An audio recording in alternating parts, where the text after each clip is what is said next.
started.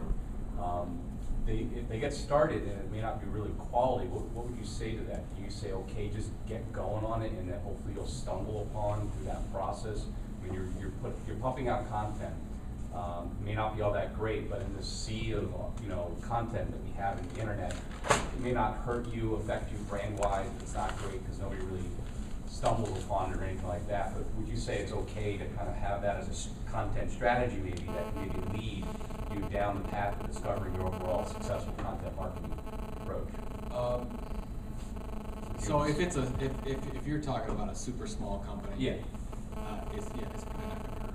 I mean, is it going to clutter everything up? Maybe, yeah. But it's probably not going to hurt them. But basically, what you're saying is that you want them to practice, right? Practice and get better, and hopefully they will. I guess that I would just advise them that start with a plan, and I would probably start advising them, and you guys do as well. Is you don't have to do it by yourself. I mean, every major company in the world outsources to freelancers. Right, and that was actually kind of my next question was, well, let's say you can't, I mean, like the whole teaching an old dog new tricks. What if you can't get this guy who never has ever been a good writer, and all of a sudden we're trying to teach him how to actually be compelling, talking about his construction company. Well, how come he can't just do it? He has no creative bone in his body. How do you get, like, what would you say to that guy from a budgetary standpoint? Like, what would to him, this is how much of your budget you really should be putting towards somebody else writing you good content. What would you say to that? From a budget, well, first of all, I'll take the first question about how do you position that in working with a freelancer? So you say, okay, well, because we work with HVAC contractors, they're 80 hours a week in a truck. So they don't have time to do this or the expertise. So we sit on the phone with them and say, talk to us. You're the expert. You know your business better than anyone. You know your customers better than anyone. What are their problems? What are they dealing with? Put that down, and we start to scope out a mini content strategy for them. And then we can look at, okay, well, what makes sense from a content standpoint for you and what you're trying to do. And then have a freelance writer write that to them, check it back with them, and say, yes, this is what I'm trying to say, but I can't say it. And this is not like, I mean, there's a lot of taboo about ghost blogging and things like this. Every brand around the world uses freelance writers to create content. You do it, I do it, everybody does it. There's nothing wrong with it. There was only a problem if that's not what you're trying to say, if you're being something that you're not. But if you're working and somebody in the company is approving that content and it's part of a process that makes sense, that's fantastic.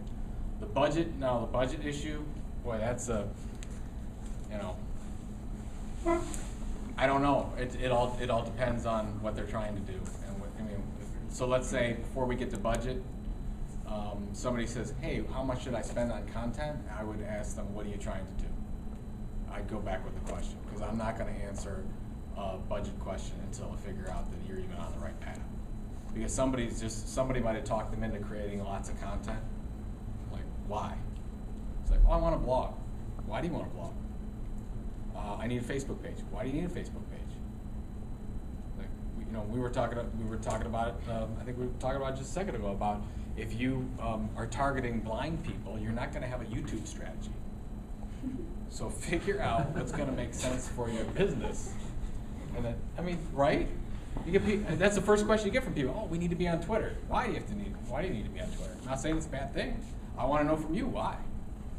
So hopefully we answer enough of those questions, we actually will come up with a mini content strategy and then be able to scope it out. And what does that mean? $1,000 a month, $2,000 a month, $3,000, whatever the case is. Can you have some employees do that?